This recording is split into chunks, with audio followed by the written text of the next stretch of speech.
बहुत समय पहले की बात है। आर्यावर्त के उत्तर में एक समृद्ध राज्य था, सूर्यगढ़। वहां का राजा वीरसेन न्यायप्रिय और पराक्रमी था। प्रजा सुखी थी, खेत हरे भरे थे और राज्य में कभी कोई भय नहीं था। राजा का एक ही पुत्र था, राजकुमार अजय। अजय सुंदर, बुद्धिमान और साहसी था, लेकिन सबसे बड़ी बात, उसका दिल बहुत कोमल था। एक दिन अचानक राजा वीरसेन गंभीर रूप से बीमार पड़ गए। राजवैद्यों ने बहुत प्रयास किया, लेकिन कोई लाभ नहीं हुआ। आखिरकार महल के सबसे वृद्ध तांत्रिक ने कहा, राजन, आपके प्राण केवल एक औषधि से बच सकते हैं। वो औषधि नागलोक के मायावी पर्वत में मिलती है, लेकिन वहां जाना मृत्यु को न्योता देना है। दरबार में सन्नाटा छा गया। कोई भी वहां जाने को तैयार नहीं था। राजकुमार अजय आगे बढ़ा और बोला, अगर मेरे पिता के प्राण बच सकते हैं तो मैं मृत्यु से भी डरने वाला नहीं हूं। राजा ने कांपते हाथों से उसे गले लगाया। आंखों से आंसू बहते हुए बोले, सावधान रहना पुत्र। अजय अकेले ही निकल पड़ा। जैसे जैसे वो पर्वत के पास पहुंचा, हवा भारी होने लगी, पेड़ टेढ़े मेढ़े दिखाई देने लगे और रास्ते खुद ब खुद बदलने लगे। तीसरे दिन एक घने जंगल में अजय पर विषैले सर्पों ने हमला कर दिया। तभी एक मधुर लेकिन सख्त आवाज गूंजी, रुको। एक दिव्य रूप वाली युवती सामने आई। आंखें नागमणि सी चमकतीं, माथे पर हल्का सा चिन्ह। वो नागलोक की राजकुमारी अन्वी थी। उसने सर्पों को पीछे हटने का आदेश दिया। अजय चकित होकर बोला, तुम कौन हो? अन्वी ने कहा, मैं इस पर्वत की रक्षक हूं। यहां कोई भी बिना कारण जीवित नहीं लौटता। अजय ने सब सच बता दिया, अपने पिता, बीमारी और औषधि के बारे में। अन्वी की आंखों में पहली बार करुणा आई। वो बोली, औषधि तो है, लेकिन उसकी कीमत बहुत बड़ी है। दिन बीतते गए, अन्वी अजय को पर्वत के रहस्यों से बचाती रही। दोनों साथ चलते, बातें करते। अजय को नहीं पता था कि अन्वी आधी नागिन और आधी मानव थी। एक ऐसा सत्य जिसे जानकर कोई भी उससे डर जाता। एक रात अन्वी बोली, अगर तुम मेरा सच जान जाओ तो क्या फिर भी मुझ पर विश्वास करोगे? अजय मुस्कुराया, सच चाहे जैसा हो, दिल की नीयत नहीं बदलती। अन्वी की आंखों से आंसू बह निकले। उसी क्षण उसे अजय से प्रेम हो गया। अगले दिन अन्वी ने सच्चाई बताई। वो औषधि तभी मिलेगी जब कोई अपने सबसे प्रिय को छोड़ने को तैयार हो। अजय स्तब्ध रह गया। उसका सबसे प्रिय अब अन्वी थी। अन्वी बोली, अगर तुम मुझे यहीं छोड़ दो तो औषधि तुम्हें मिल जाएगी। अजय ने औषधि उठाई और उसे वहीं रख दिया। बोला, पिता के प्राण मेरे लिए अनमोल है, लेकिन किसी निर्दोष का बलिदान लेकर मैं उन्हें नहीं बचा सकता। उस क्षण पूरा पर्वत कांप उठा। आकाश से आवाज आई, यही सच्चा प्रेम और धर्म है। औषधि अपने आप अजय के हाथ में आ गई। अन्वी के शरीर से नागरूप हट गया। वो पूर्ण मानव बन गई। अजय औषधि लेकर लौटा। राजा वीरसेन स्वस्थ हो गए। कुछ समय बाद अजय और अन्वी का विवाह हुआ। नागलोक और सूर्यगढ़ में सदा के लिए शांति हो गई। अजय और अन्वी का विवाह पूरे सूर्यगढ़ में उत्सव की तरह मनाया गया। फूलों से सजी गलियां, ढोल नगाड़ों की गूंज और लोगों की आंखों में उम्मीद थी कि अब राज्य में कभी अंधकार नहीं आएगा। अन्वी ने राजमहल में कदम रखा, लेकिन हर आंख में स्वागत नहीं था। कुछ मंत्री फुसफुसाने लगे, रानी नागलोक से आई है, क्या भरोसा उसका अतीत फिर जाग न जाए। अन्वी सब समझती थी, लेकिन चुप रहती थी। वो जानती थी, सम्मान मांगा नहीं जाता, कमाया जाता है। उधर नागलोक में स्थिति बदल चुकी थी। नागराज कालदंत, अन्वी के पिता, क्रोधित थे। मानवों ने मेरी बेटी छीन ली। उनकी फुफकार से धरती कांप उठी। दरबार में एक बूढ़ा नाग बोला, राजन, अन्वी अब मानव बन चुकी है। नागलोक का संतुलन टूट रहा है। कालदंत की आंखों में आग जल उठी। अगर संतुलन टूटता है तो सूर्यगढ़ भी बचेगा नहीं। सूर्यगढ़ में अचानक अजीब घटनाएं होने लगीं। नदियों का जल काला पड़ने लगा, फसलें सूखने लगीं। रात को महल के चारों ओर सर्पों की फुफकार सुनाई देने लगी। एक रात अन्वी नींद से चीख कर उठी। उसने अजय से कहा, मेरे पिता, वो आ रहे हैं। अजय ने उसका हाथ थाम लिया। अगर युद्ध होगा तो मैं तुम्हारे साथ खड़ा रहूंगा। अन्वी की आंखों में डर था, लेकिन इस बार मैं किसके विरुद्ध खड़ी होंगी? अमावस्या की रात आकाश काला पड़ गया। महल के द्वार पर धुएं और विष से भरा तूफान उठा। नागराज कालदंत स्वयं प्रकट हुआ, आधा मानव आधा विशाल नाग। उसकी आवाज गूंजी, अन्वी, लौट आओ नागलोक, नहीं तो यह राज्य राख हो जाएगा। दरबार कांप उठा। अन्वी आगे बढ़ी। पिताजी, मैं अब किसी की वस्तु नहीं, मैंने अपना रास्ता चुना है। कालदंत हंसा, मानव प्रेम ने तुम्हें अंधा कर दिया है। अजय ने तलवार म्यान में ही रखी और बोला, अगर युद्ध का कारण मैं हूं तो मैं प्राण त्यागने को तैयार हूं, लेकिन निर्दोष प्रजा को मत छुओ। दरबार स्तब्ध रह गया। अन्वी चीख उठी, नहीं, ये बलिदान भी समाधान नहीं है। तभी वही दिव्य आवाज फिर गूंजी। जिस प्रेम ने पर्वत को झुकाया था, वही आज दो लोगों की परीक्षा लेगा। आकाश से एक ज्योति उतरी। कहा गया, अन्वी को चुनना होगा, मानव प्रेम या नाग रक्त। अगर वो नागलोक लौटे तो सूर्यगढ़ सुरक्षित रहेगा, लेकिन अजय उसे खो देगा। अगर वो अजय के साथ रहे तो नागलोक नष्ट हो जाएगा। अन्वी के सामने दो संसार खड़े थे। उसने आंखें बंद की और कहा, मैं किसी लोक का विनाश नहीं चाहती।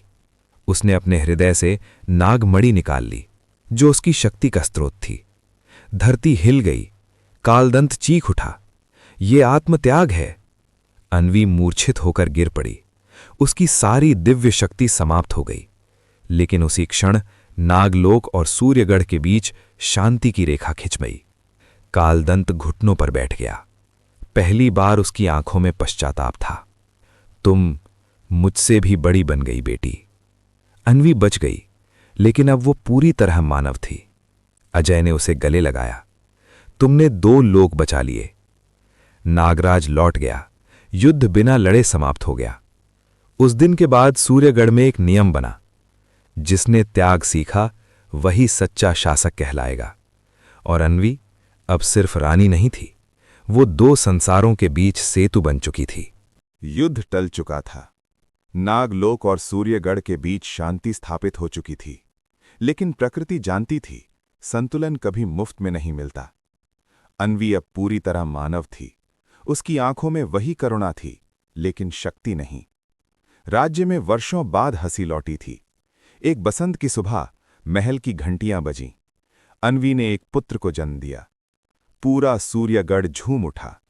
राजा वीरसेन ने घोषणा की, ये बालक सूर्यगढ़ का उत्तराधिकारी होगा। लेकिन उसी क्षण महल की दीपक की लौ अपने आप बुझ गई। बच्चे की आंखें खुलीं और पल भर को उनमें नागमणि जैसी चमक दौड़ गई। अन्वी कांप उठी। उसी रात वो दिव्य आवाज फिर गूंजी, जिसने दो लोकों को जोड़ा, उसकी संतान तीन लोकों की परीक्षा बनेगी। आकाश में एक दृश्य उभरा, एक बालक जिसके एक हाथ में प्रकाश और दूसरे में विनाश था। भविष्यवाणी साफ थी, अगर ये बालक क्रोध में बड़ा हुआ तो वो तीनों लोक जला देगा, लेकिन अगर प्रेम में पला तो वो युगों का रक्षक बनेगा। अजय और अन्वी एक दूसरे को देखते रह गए। दूर दक्षिण में एक भूला हुआ लोक था, अंधकार लोक। वहां का स्वामी था महासुर कालव्य। उसने भविष्यवाणी सुनी और हंस पड़ा। रक्षक नहीं, ये बालक मेरा हथियार बनेगा। उसने अपने दूत भेजे, छाया जैसे जीव जो सपनों में घुस जाते थे। एक रात महल में अजीब सन्नाटा था। पालने के पास एक परछाई झुकी। तभी अन्वी की नींद टूटी। उसने देखा, उसके पुत्र के माथे पर काला चिन्ह उभर रहा था। वो चीख पड़ी। अजय तलवार लेकर दौड़ा, लेकिन तलवार परछाई को काट नहीं सकी। तभी बच्चे ने पहली बार रोते हुए हाथ उठाया। पूरा कमरा उजाले से भर गया। परछाई जलकर राख हो गई। अगली सुबह ऋषि आए। उन्होंने कहा, इस बालक का नाम होगा आर्यन। ये ना नाग है, ना पूर्ण मानव, ये संतुलन है।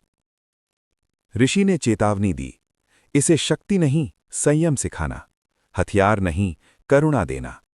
अन्वी ने अपने पुत्र को सीने से लगाया।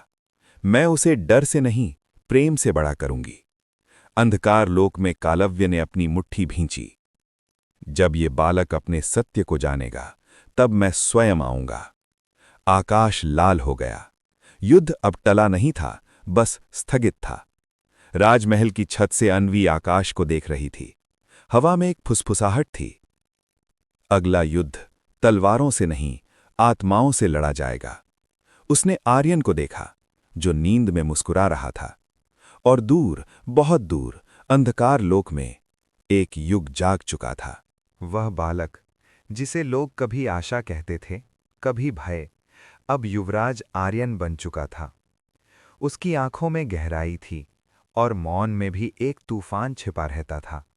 15 वर्ष की आयु में आर्यन ने पहली बार अपनी शक्ति को महसूस किया। अभ्यास के दौरान जब एक सैनिक ने मजाक में उसे धक्का दिया, धरती कांप उठी, तलवारें हवा में थरथरा गईं, आकाश में बिजली चमकी। आर्यन स्वयं डर गया। उसने घबराकर कहा, माँ, मेरे भीतर कुछ टूट रहा है। अन्वी ने उसका माथा थामा। नहीं पुत्र, कुछ जाग रहा है। उसी रात अजय ने उसे सच बताया। नागलोक, भविष्यवाणी और अंधकार लोक। आर्यन की आवाज कांप गई। तो क्या मैं विनाश हूं? अजय ने दृढ़ता से कहा, तुम चुनाव हो। अन्वी बोली, याद रखना, शक्ति तुम्हारी पहचान नहीं, तुम्हारा हृदय है। 16वें वर्ष की पहली अमावस्या। आकाश अचानक लाल हो गया। अंधकार लोक के द्वार खुले। छाया सेनाएं सूर्यगढ़ पर टूट पड़ी। महल में अफरा तफरी मच गई।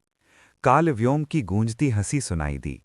आज देखते हैं, रक्षक जागता है या विनाश। जब एक छाया योद्धा एक बच्चे की ओर बढ़ा, आर्यन चिल्लाया। उसके भीतर कुछ टूट गया। उसकी आंखें नागमणि की तरह चमक उठीं। धरती से प्रकाश की लहर उठी। आकाश फट पड़ा। छाया सेनाएं राख में बदल गईं। लेकिन आर्यन रुक नहीं पा रहा था। पूरा नगर जलने लगा। अन्वी दौड़ती हुई आई और उसने आर्यन को सीने से लगा लिया। बस, तुम अकेले नहीं हो। आर्यन की शक्ति थम गई। नगर बच गया।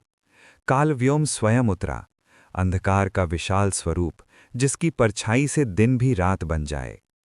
अजय तलवार लेकर आगे बढ़ा, लेकिन एक झटके में वह गिर पड़ा।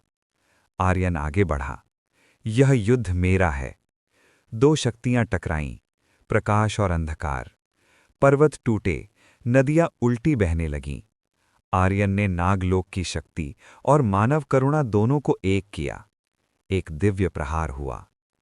कालव्योम पीछे हट गया, पर नष्ट नहीं हुआ। ये अंत नहीं है, वह गर्जा, ये शुरुआत है।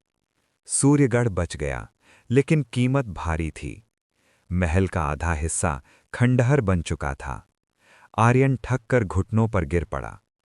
ऋषियों ने कहा, उसने आज स्वयं को रोका, इसीलिए संसार बचा। अन्वी की आंखों में आंसू थे, गर्व और भय दोनों। रात को आर्यन अकेले आकाश देख रहा था। वह जान चुका था, अगला युद्ध और भी बड़ा होगा, और अगली बार उसे अकेले नहीं, पूरी दुनिया को बचाना होगा। दूर अंधकार लोक में कालव्योम मुस्कुरा रहा था। पहले महासंग्राम के बाद सूर्यगढ़ में शांति लौटी, लेकिन अब वो शांति डर से भरी थी। लोग आर्यन को देखकर नतमस्तक होते, लेकिन आंखों में भय छुपा रहता। अगर ये शक्ति कभी नियंत्रण से बाहर चली गई तो? ये सवाल हर मन में था। एक रात आर्यन ने अपने माता पिता के चरण छुए। मुझे जाना होगा, उसने कहा। अन्वी चौंक गई। कहाँ? मायावी पर्वत पर, जहां मां ने अपना सब कुछ छोड़ा था। मुझे स्वयं को जानना है, नहीं तो अगली बार मैं सब नष्ट कर दूंगा। अजय की आंखें नम थीं, लेकिन उसने सिर हिलाया। रक्षक बनने से पहले संयम सीखना पड़ता है। मायावी पर्वत अब भी जीवित था। वहां समय अलग बहता था। सप्ताह बराबर वर्ष। आर्यन ने तपस्या शुरू की, बिना भोजन, बिना शस्त्र, बिना क्रोध। दिनों तक उसने अपने भीतर नाग का विष और मानव का भय दोनों से संघर्ष किया। कभी उसे अपनी ही परछाई कालव्योम के रूप में दिखती। वो चिल्लाता, मैं विनाश नहीं हूं। पर्वत उत्तर देता, सिद्ध करो। एक रात नागराज कालदंत प्रकट हुआ। मैं तुम्हारा रक्त हूं, वो बोला। अगर चाहो तो मेरी शक्ति ले लो, अजेय बन जाओ। आर्यन में आंखें बंद कर लीं। अजय होना नहीं चाहता, न्यायपूर्ण होना चाहता हूं। कालदंत मुस्कुराया। पहली बार तुमने मुझसे आगे बढ़ना सीख लिया। वो विलीन हो गया। उधर सूर्यगढ़ में एक बीज पनप रहा था।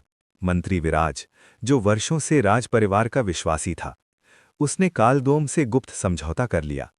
उसका भय था, अगर आर्यन राजा बना तो मनुष्य शासक नहीं रहेंगे।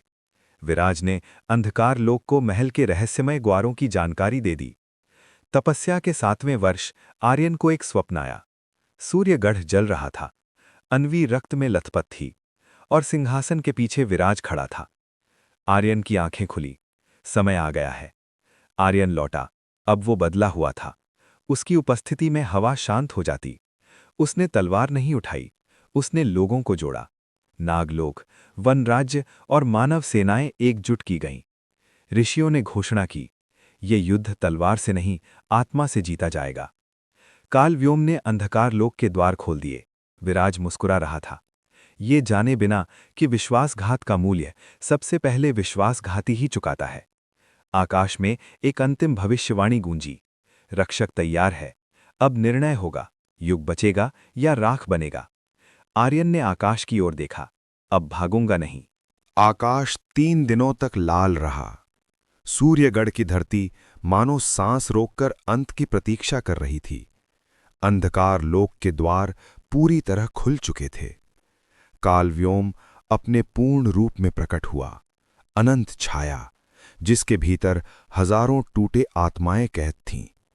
मंत्री विराज अंधकार की आड़ में सिंहासन तक पहुंचा, लेकिन जैसे ही उसने राजमुकुट छुआ, उसकी परछाई उससे अलग हो गई। कालव्योम की आवाज गूंजी, विश्वासघाती कभी किसी का नहीं होता। विराज चीख भी न सका। अंधकार ने उसे निगल लिया। युद्ध शुरू होने से पहले ही पहला अंत हो चुका था। मैदान में 3 लोकों की सेनाएं थीं, मानव, नागलोक और वनराज्य, और सामने अंधकार लोक। धरती टूटने लगी। आर्यन युद्ध भूमि के बीच खड़ा था, न तलवार उठाए न कवच पहने। कालव्योम हंसा, बिना हथियार मेरा सामना। आर्यन शांत था।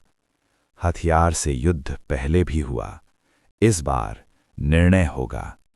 आर्यन ने अपनी आंखें बंद कीं। उसके भीतर नागमणि का प्रकाश और मानव करुणा एक हो गए। अचानक कालव्योम की छाया कांपने लगी। एक दृश्य उभरा। कालव्योम कभी एक रक्षक था, जिसे भय ने अंधकार बना दिया था। आर्यन बोला, तुम शत्रु नहीं हो, तुम भी डरे हुए हो। कालव्योम गर्जा, चुप। कालव्योम ने अपनी पूरी शक्ति छोड़ी। अगर आर्यन उसे नष्ट करता, 3 लोक बचते, लेकिन संतुलन टूट जाता। अगर वो उसके भीतर का भय मिटाता, अंधकार लोक समाप्त होता, लेकिन आर्यन स्वयं अपनी शक्ति खो देता। अन्वी की आवाज उसके मन में गूंजी, त्याग ही प्रेम है। आर्यन ने तीसरा मार्ग चुना। उसने अपनी शक्ति कालव्योम को सौंप दी, लेकिन भय नहीं, स्मृति के साथ। अंधकार प्रकाश में घुल गया। कालव्योम रो पड़ा, काश किसी ने मुझे भी ये पहले सिखाया होता। उसका अस्तित्व शांत प्रकाश में बदल गया। अंधकार लोक विलीन हो गया। 3 लोक एक संतुलन में बंध गए। आर्यन धरती पर गिर पड़ा। उसकी आंखों की चमक अब सामान्य थी। वो अब साधारण मानव था। सूर्यगढ़ में आर्यन राजा बना, लेकिन उसने सिंहासन ऊंचा नहीं किया। उसने घोषणा की कि शासन शक्ति से नहीं, समझ से होगा। अन्वी ने अपने पुत्र को देखा, अब बिना चमत्कार लेकिन पूर्ण। आकाश में वो दिव्य आवाज अंतिम बार गूंजी, युग बच गया, क्योंकि रक्षक भगवान नहीं बनना चाहता था। सबसे बड़ा युद्ध दूसरों से नहीं, स्वयं से होता है, और सबसे बड़ी जीत शक्ति छोड़ देने में है।